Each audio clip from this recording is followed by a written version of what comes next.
Okay, so regarding the final exam, every exam question is intended to be answerable based on the lectures in class, what we learned in class, and on the problem sets.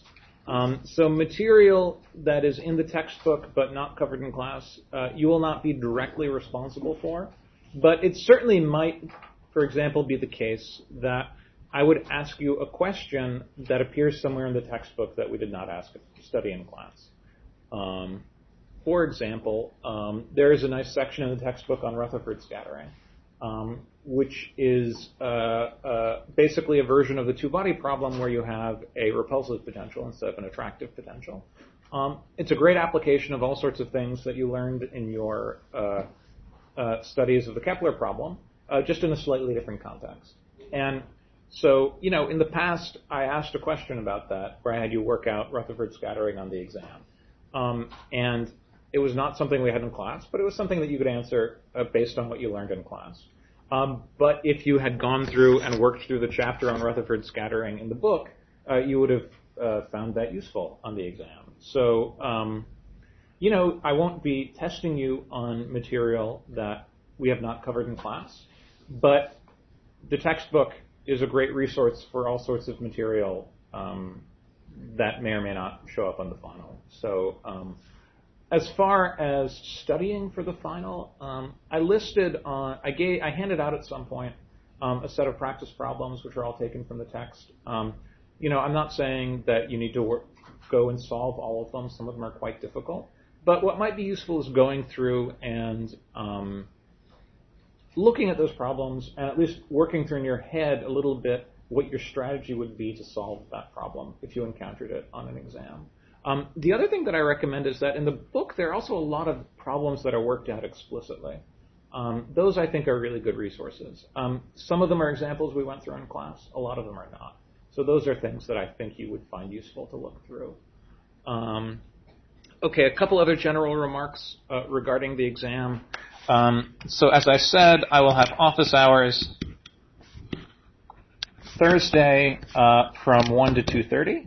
Is that what I said? Or 1:30 to 2:30. If you have any last-minute questions. The other announcement was that the grading scheme, as we decided, I will give you the option of replacing your midterm grade by your final grade. So the grading scheme will be 0.3 times homework plus the maximum of 0.2 times midterm plus 0.5 times final and 0.7 times final. And that will equal 1, hopefully.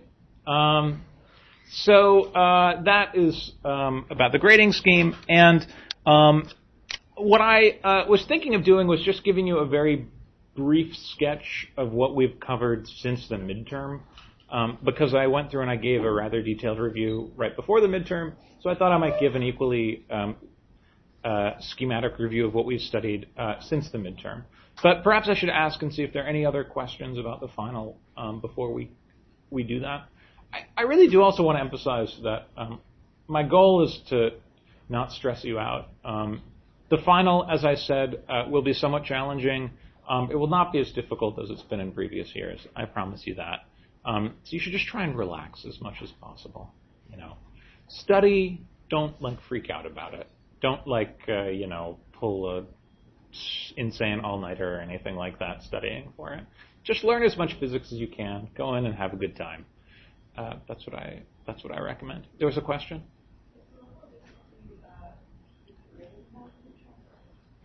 The level of difficulty will be comparable to that of the midterm. I think the midterm is a very good guide for the type and character of problems that you will encounter on the final. I believe the final has 5 problems. I don't remember exactly. Material after the midterm? You are responsible for material for the entire semester. There is a bit of an emphasis on material after the midterm. I would say that 60-40, maybe 70-30.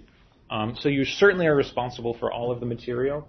Indeed, there are a lot of problems that are ostensibly on stuff after the midterm that you wouldn't be able to solve without a good understanding of the stuff before the midterm as well. So there's a slight but not overwhelming emphasis on stuff after the midterm. Good question. Any other questions? My goal is to have you go into this with as little stress as possible. So just don't worry about the final too much. What's that? Other past exams? I don't make my past exams public. I can promise you that I'm not reusing any problems from past exams. I checked very carefully to make sure that was the case.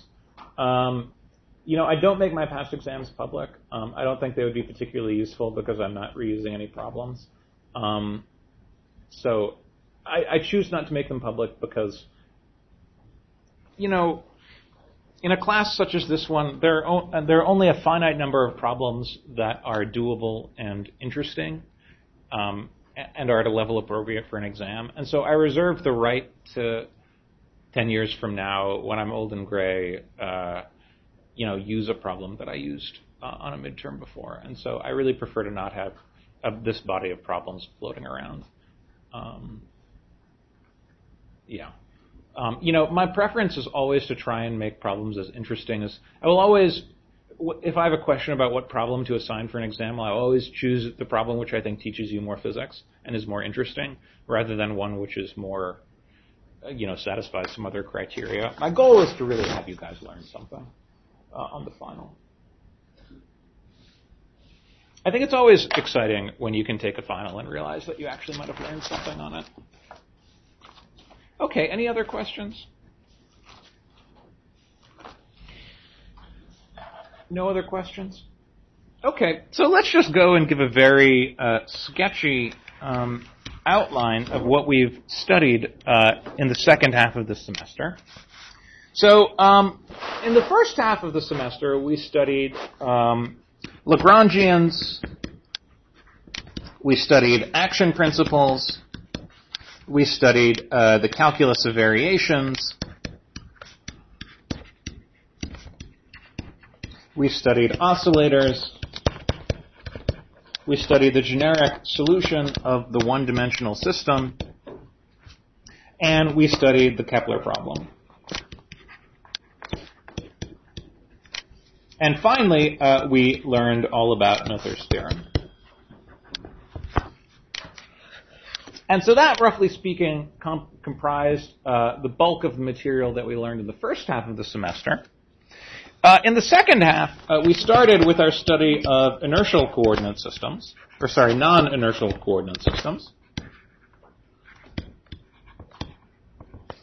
which was where the functional form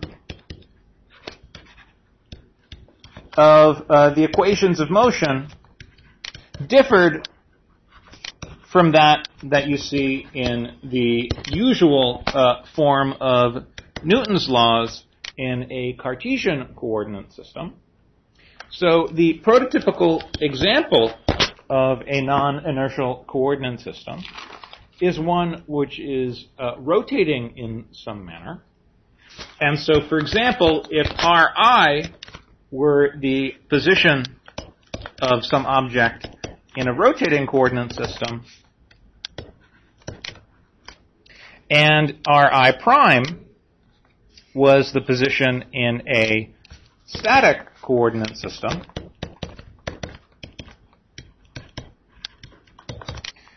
then they would be related by rotation by some orthogonal matrix.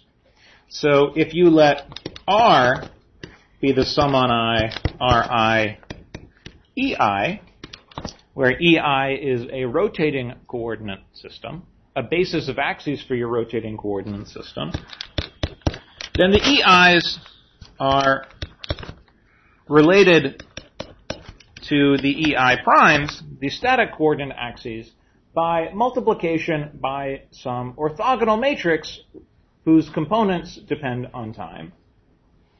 And so from that, we defined the angular velocity vector. So we had a matrix A, which was, roughly speaking, defined as U dot times U transpose. And A was a anti-symmetric matrix. And so because it's an anti-symmetric 3x3 matrix, we encapsulated its entries into the three components which we call the angular velocity vector.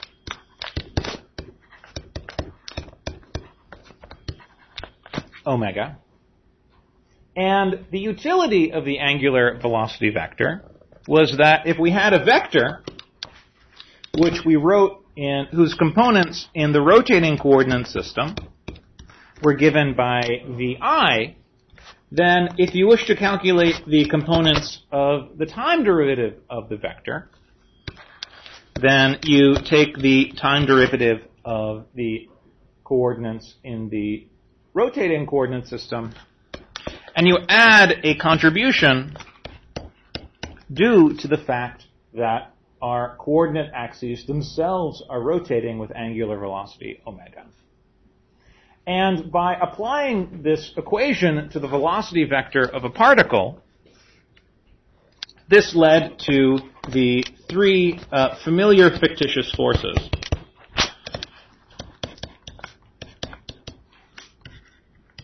Or rather, I should say, two familiar and one unfamiliar fictitious force that arises in a rotating coordinate system.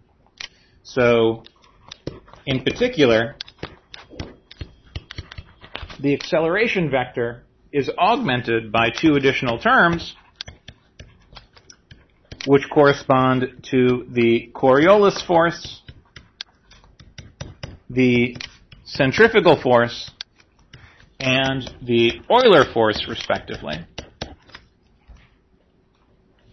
And so we then proceeded to work out a variety of examples involving the dynamics of bodies in rotating coordinate systems. After that, we applied a lot of these considerations to consider the motion of rigid bodies. So for a given rigid body, we defined the inertia tensor to be the quantity which appears when we write the kinetic energy of a rotating body as an expression which is quadratic in the angular velocities.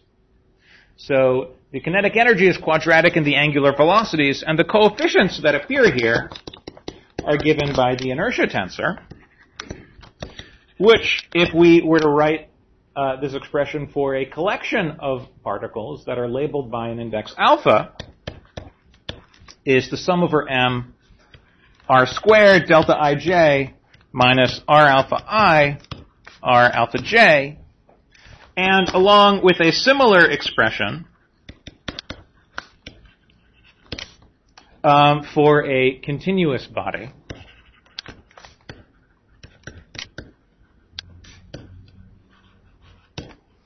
And given the stress tensor, Jesus Christ, given the inertia tensor, given the inertia tensor, you can then write down the equations of motion of a rigid body just by using the conservation of angular momentum. And the conservation of angular momentum implied the equations for the motion of a rigid body, which are known as Euler equations, and they take the form the sum on J Ij omega J dot plus epsilon I J K omega J I K L omega L equals 0, where the second expression is summed over J, K, and L. Or, if we used principal axes,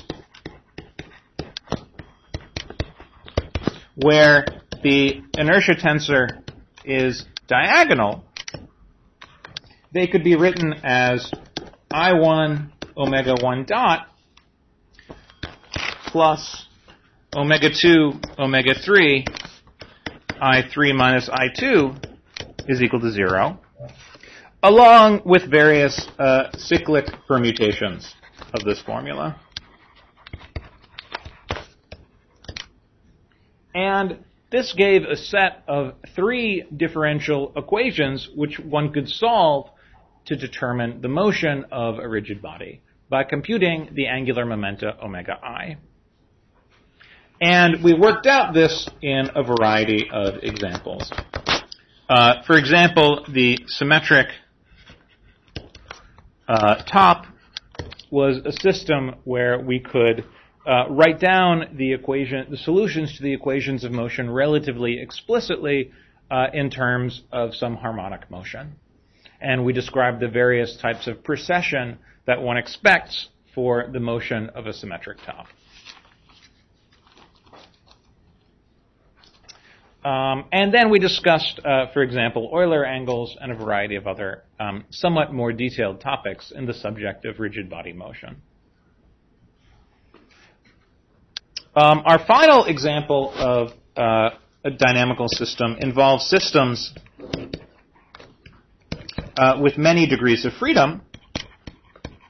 So the basic slogan there is a slogan that we already learned in our study of one-dimensional systems, which is that near a stable equilibrium,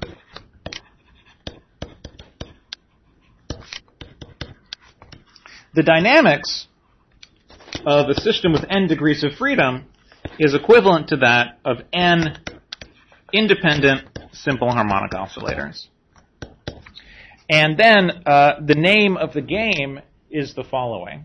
If I give you a system with n degrees of freedom, and you find one of the equilibrium points, you then can calculate the normal modes and the normal frequencies which describe these different harmonic oscillations of a system about its equilibrium configuration. So in particular, if you have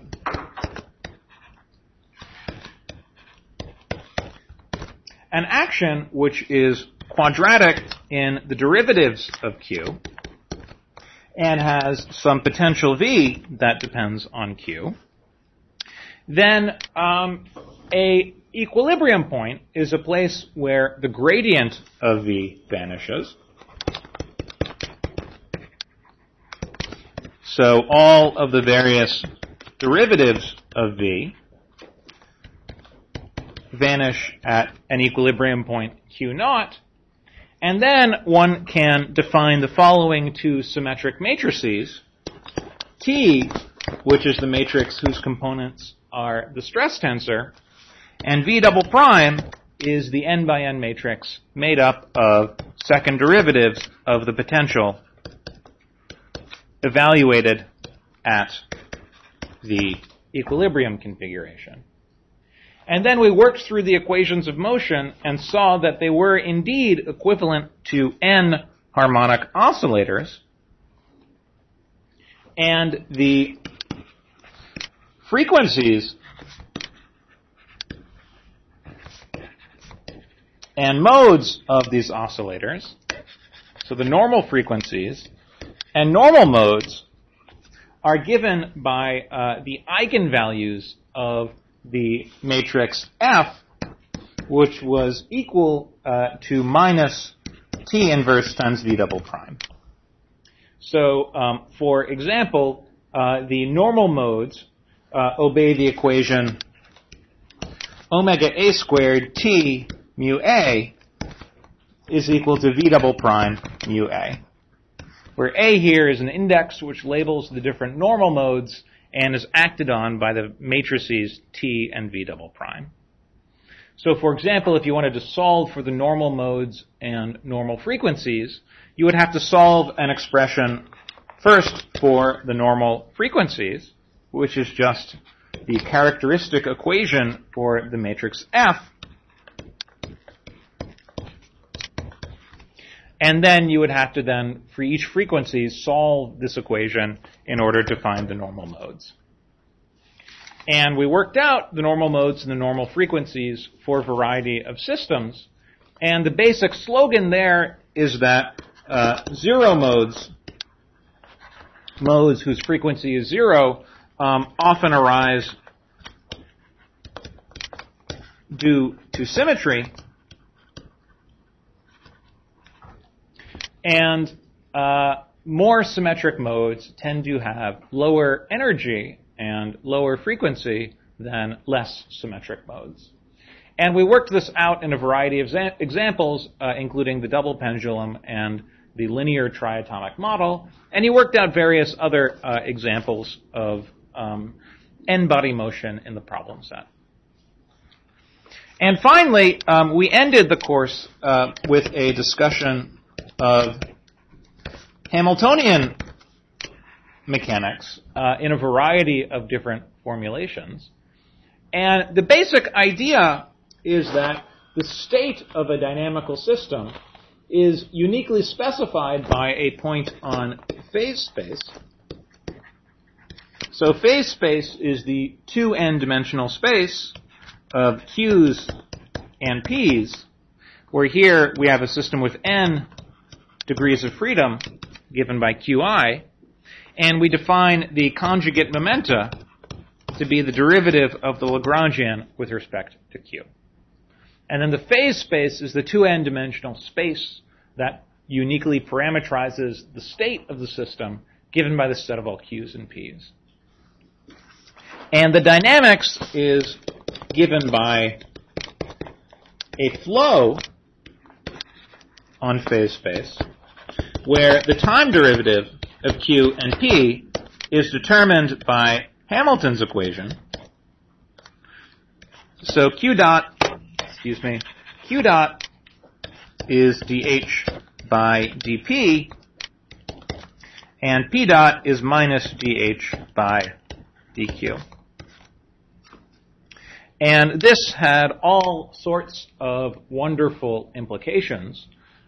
So, for example, we were able to understand the action formulation from a Hamiltonian point of view, where we saw that the state, the trajectory that a system takes through phase space is one which minimizes the action as a function of q of t and p of t in accord with the Hamiltonian principle of least action. And we also were able to succinctly write the equations of motion by defining the Poisson bracket between two functions of points on phase space.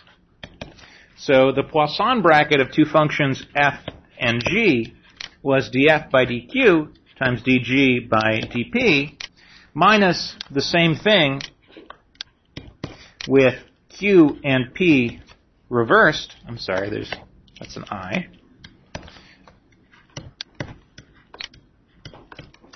And this Poisson bracket, okay, Jesus Christ. This Poisson bracket is the, okay, that guy's not erasing. Yeah. This Poisson bracket should be thought of as the classical version of the commutator of two operators in quantum mechanics. So, for example, the position and momenta obey the canonical commutation relation, or the canonical Poisson bracket, saying that the commutator, or the Poisson bracket of q and p is equal to either 1 if I is equal to j and 0 otherwise. And likewise, the time evolution of some function of q and p is just equal to the Poisson bracket of that function with the Hamiltonian, plus possibly an additional term if this function has some explicit time dependence. So in this way, the Hamiltonian generates time evolution of the system. And because of this, we saw that if we have some function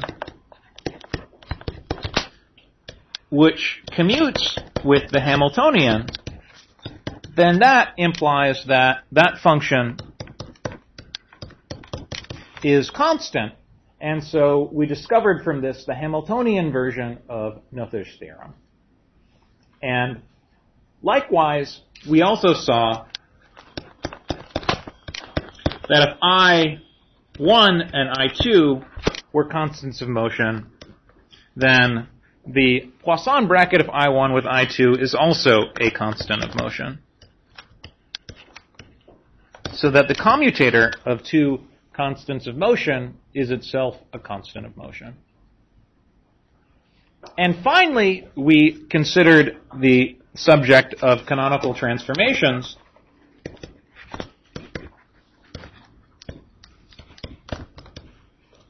which were rewritings of the basic variables that one uses to parameterize a dynamical system, where one replaces little q and little p by big Q and big P, which are new variables that one uses to describe the state of the system.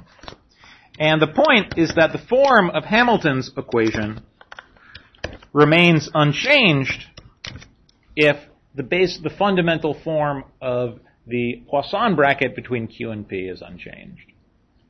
And this type of transformation is known as a canonical transformation. And we learned about various ways of constructing canonical transformations. So we learned about generating functions, which were a particular way of generating finite canonical transformations, as well as infinitesimal canonical transformations.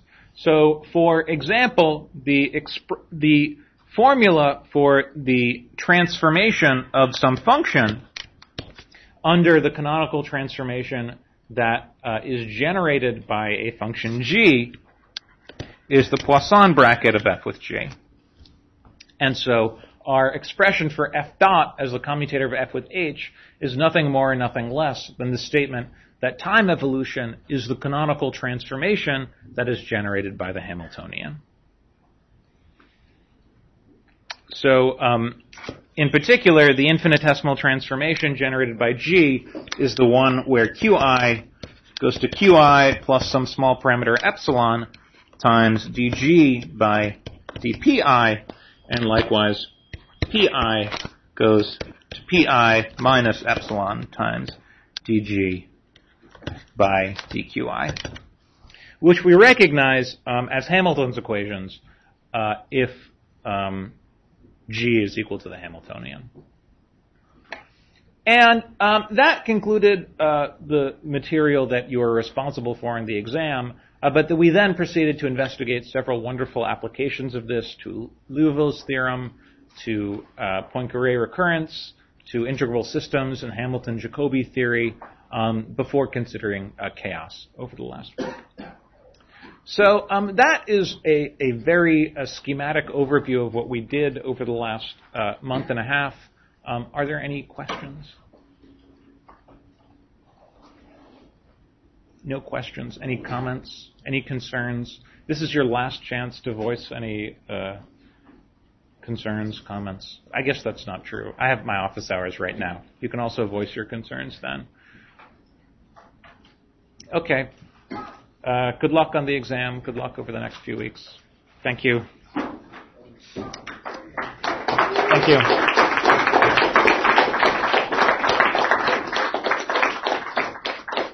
Fergus is very confused by the fact that you're clapping. He thinks it's for him, that's right.